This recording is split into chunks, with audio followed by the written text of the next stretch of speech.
Hi guys. Trying to find what I'm looking for. I know when we left school, we'd read all the way up to chapter 11 in FRINDLE. And so I brought my FRINDLE book home and I thought that I would read chapter 12 to you today. There are, let's see, I think there's 15 chapters, 16, 15. There's 15 chapters in FRINDLE. So at least if I could read the story to you, at least you'll understand what's going on. I really had a lot of ideas that I wanted us to do some projects at the end of this book. I wanted us to do the green screen project where you made commercials describing your new invented word. And so that didn't get to happen. But if you feel creative and you want to make some videos and send them to me, I would love that. That would be so much fun. But chapter 12 is Airwaves. So the last chapter, chapter 11, or hold on.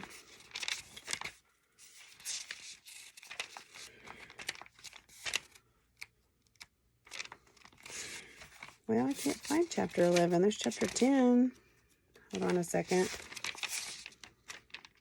Oh, chapter 11 was extra X to read all about it. And the Judy Morgan, who is the newspaper woman, had written the front page of the newspaper was a story about Lincoln Elementary School. And it said, local 5th grader says, "Move over, Mr. Webster." And so, that chapter was about the article and, then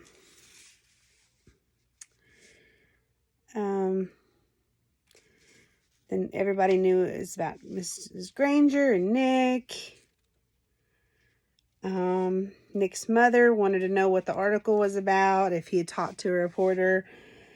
And, Mrs. Chatham, which was the school's principal, wanted to know Miss Granger, what was this article about, wondering what she said to the reporter. So everything was all in a stir from this newspaper reporter. And so that brings us to chapter 12, which is Airwaves.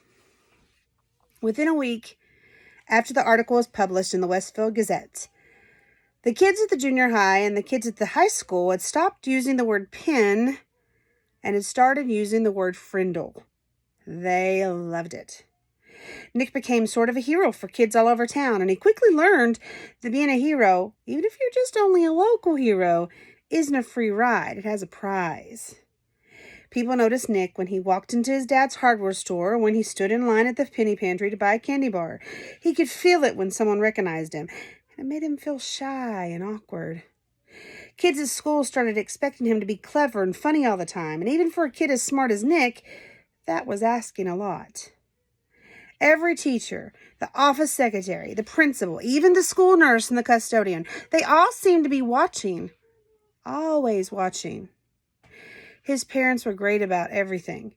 True, his mom had been upset when the article first came out, and so had his dad, but Nick had said, "I didn't do anything wrong, Mom, neither did that lady from the newspaper."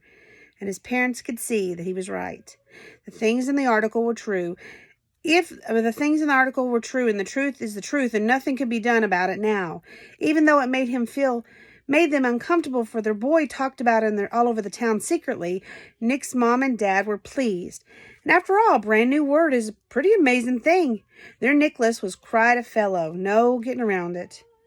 Someone else in town thought this brand new word was pretty amazing too. Bud Lawrence had lived all of his life in Westfield, and when he was only 19 years old, he had saved enough money to make an investment.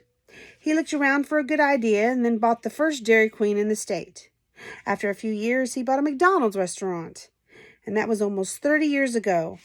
And these 2 restaurants had made him rich, one of Westfield's leading citizens.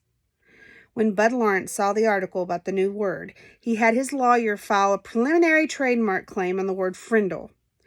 Within 4 days, he had set up a small company that was selling cheap plastic ballpoint pens specifically imprinted with the word FRINDLE. He sold 3,000 Frindles the first week, and they sold so fast the stores all over Westfield couldn't keep them in stock. Then, just as quickly, kids stopped asking for Frindles. The sales slowed down, and Bud Lawrence started thinking about other projects. A week later, it was Halloween, and the leaves started falling. It seemed like the town was going to quiet down, and it would have if it hadn't been for Alice Lunderson. Alice lived in Betherly, a town 7 miles away from Westfield, and she worked part-time for the local CBS TV station in Carrington, a town of about 75,500 people. When there was an important news, like disasters like floods or tornadoes, or sometimes if she came across little stories that seemed cute or original, Alice would call the station news manager in Carrington. And if it was a good story, or if it was a day where not much else was happening in the world, then the TV station would send out a man with a camera crew to shoot some videotape. Alice subscribed to all the small town newspapers in the area to keep up with local events. Most of them were published on Thursday, and they arrived at her house on Monday or Tuesday, and then it took her a day or so to look through them all. On Wednesday morning, she finally saw the article in the Westfield Gazette about the world's word war, and she read it through twice and looked carefully at the class photograph. She was sure this story was a winner. The TV station manager in Carrington agreed with her, and he called the CBS station in Boston because sometimes Boston picked up stories from the Carrington newsroom.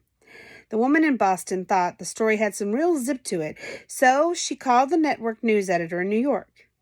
When the facts of the Westfield Gazette article got to New York, the staff there loved it.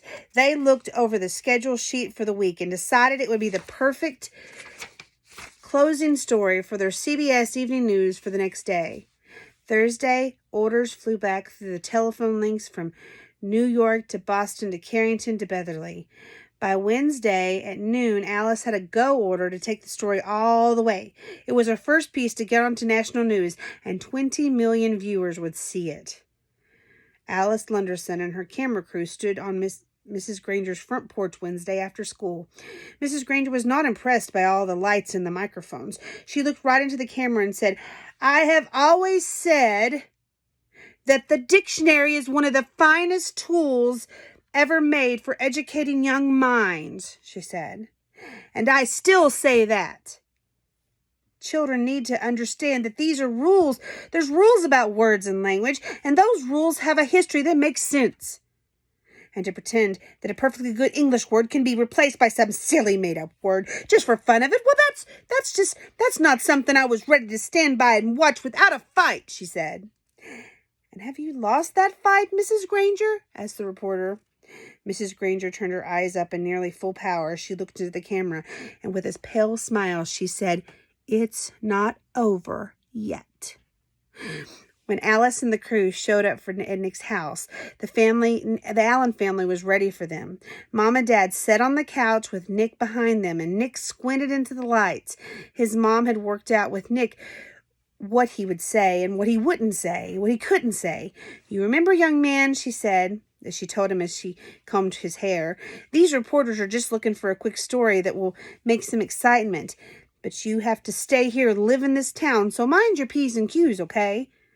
As they were there on the couch, Mrs. Allen had her foot on top of Nick's under the coffee table, and if she pushed down, it meant the reporter had just asked a question that she was going to answer for him. Mrs. Allen did not trust reporters. "So tell me, Nick, why did you make up this new word, frindle?" asked Alice Lunderson. Nick gulped. "Well, my teacher, Mrs. Granger, said that all the words in the dictionary were made up by people, and that meant because we say they do. So I thought it would be fun to just make up a new word because I said it and made that, and to see if it was true." "Well, were you surprised when Mrs. Granger got mad about that?" said Alice with a smile. There was a push on Nick's foot, and his mother said, We never felt that Mrs. Granger got angry. When everyone started using the word FRINDLE, it just got to be a disruption, that's all. She's really a very fine teacher, she said. Yeah, said Nick. I mean, I learned a lot about words. Without her, I guess I wouldn't have. And so what's next for you in this new word? Alice was wrapping it up. She could see that Nick and his parents were not going to be pushed into saying anything controversial, so she just kept it light and happy. Well, the funny thing is, even though I invented it, it's not really my word anymore, he said. FRINDLE belongs to everyone now, and I guess everyone will figure out what happens sometime, somehow, together. Alice had a short chat with a worried-looking Mrs. Chatham and a smiling Bud Lawrence, maker of the official FRINDLE. And then she shot her opening bit and her closing bit, and the camera crew drove back to Carrington to edit all the pieces and put them together into a 2-minute news story. The next night, when all the serious news about wars and oil prices and world food supplies had been talked about on the CBS and evening news, the anchorman looked into the camera and smiled. He said, "It is believed by many that the word quiz was made up in 1791 by a Dublin theater manager named Daly. He had bet someone that he could invent a brand new word in the English language, and he chalked up the letters Q-U-I-Z onto every wall and building in town. The next morning, there it was. Within a week, people all over Ireland were wondering what it could mean, and a new word had been created. The word quiz is the only word in English that was invented by one person for no particular reason, he said. That is, until now. Now there's a new word called FRINDLE, and here is Alice Lunderson in Westfield, New Hampshire, with the story." Alice came on the screen with a short introduction, and right there on TV, Mrs. Granger and Nick and Buddy Lawrence and Nick's mom were talking to 20 million people about FRINDLEs. One of those 20 million people happened to be the producer of The Late Show with David Letterman, which used to be a late night show that showed on TV. And another one of those 20 million people was a staff writer for People magazine for kids. Or People magazine. And another one was a writer for 321 Contact, a magazine for kids. Dozens of other writers and producers and marketing people saw this story on the news, and all of them smelled a great story. During the next 3 weeks, every man, woman, and child in America heard about this funny new word that kids were using instead of the word pen. And the kids in Ohio and Iowa and New York and Texas and California, they started using this new word too. Bud Lawrence was suddenly flooded with orders for anything with the word FRINDLE on it, and he quickly got interested again, but there were some complications. Bud's lawyer said, "You see that stack of orders there? There's a trouble. That's what that is. We got a trademark filed, and it's only like an application. The whole country knows that that little kid made up a word, and unless you make a deal with his dad, they're going to end up with nothing, maybe even a big fat lawsuit. That kid owns that word." Mr. Allen came home at lunchtime, and here's a picture. I don't know if you can see or not. It says, "America heard about his funny new word," and there's Nick.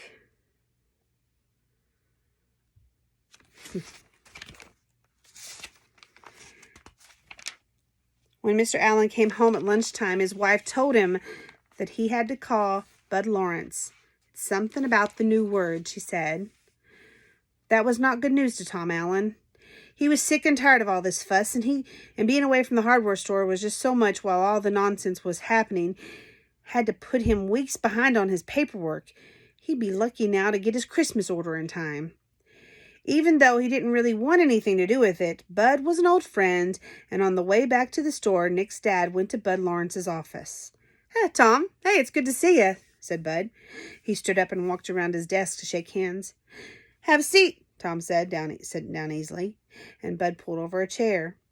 "Ever seen Westfield so stirred up about something in your whole entire life? You and Jenny must be pretty proud of that boy of yours." Bud couldn't remember Nick's name. Tom shifted in his chair and he said, "Yeah, well, it's quite something, that's for sure. But I tell you, Bud, I'm not ready for all this stuff. I'm just ready for it to all die down and blow away. It's just too much fuss for me." Instantly, Bud saw how to get what he wanted. "Well, Tom, I'm afraid it's not really going to go away. It looks like something has started up now, and people are very interested.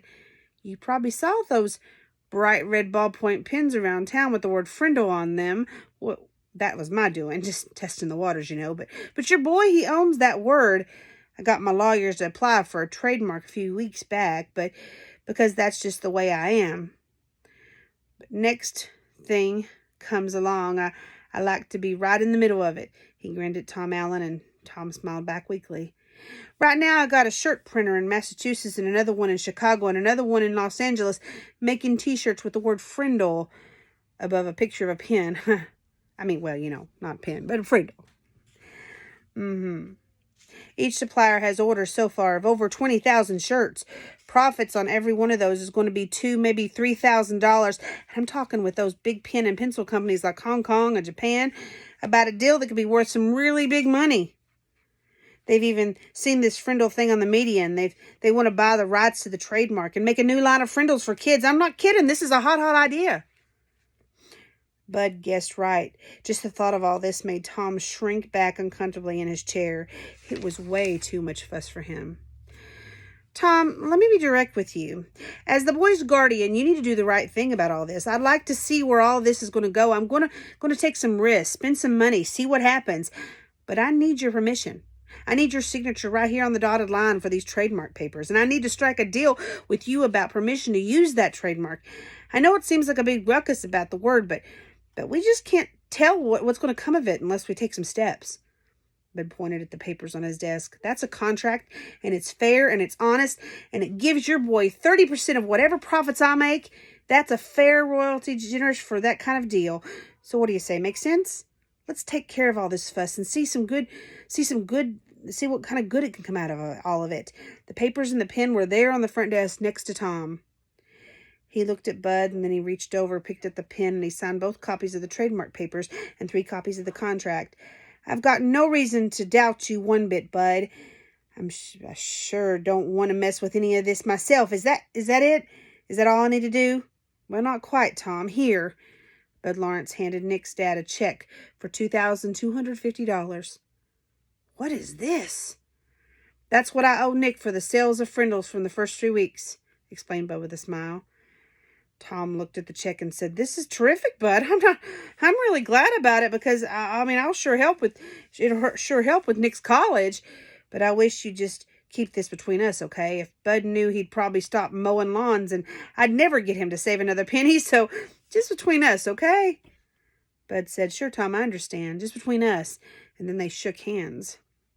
Mr. Allen left Bud's office and walked across the street to the savings bank. He set up a trust account for Nick, and the bank manager said he could make arrangement with Mr. Lawrence. Any other money would be deposited automatically. That sounded like a good idea to Tom Allen. If he never heard another word about it, that would be fine with him. As Nick's dad walked slowly back to the hardware store, he wondered if things were ever going to be the same again in his quiet little town. And that is the end of Chapter 12. Tomorrow I'll read Chapter 13, Ripples. So it sounds like Nick has started quite a stir with this word FRINDLE. I'm interested to see how it's going to end. See you tomorrow. Bye-bye.